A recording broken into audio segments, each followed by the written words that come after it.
Өзбекстанда үйлену тойында күйеу жігіт байқауда жеңіске жеткені үшін қалыңдықты қолымен қатты ұрып жібереді. Армысыз ағайын, арнаға тіркеліп қоңырауды баса кетіңіз. Үйлену тойында асаба жас жұбайлар арасында конкурс өткізеді.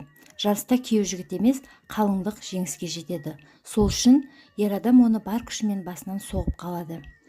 Видеодан қыздың өзін нашар сезініп, құлауға аз қалғанын байқауға болады. Жақын жерде болған әйелдер оған сахнадан түсуге көмектеседі. Оқиғаның орны мен уақыты туралы нақты ақпарат жоқ. Құқық қорғау органдары да ресми түсініктеме бермеген. Асабаға тойларда болатын мұндай масқара, керексіз, зияны тиетін конкурстарды ұйымдастыруына шектеу қою керек деп ойлаймыз. Мұнымен күйеу жігітті жақтап тұрғаным жоқ, бірақ ашуға тез берілетін адамдар көпшіліктің ортасында өзін ұстай алмай, неше түрлі қадамдарға баруы әбден мүмкін. Сіз не ойлайсыз? Комментарийде өз ойыңызды жаза кетіңіз.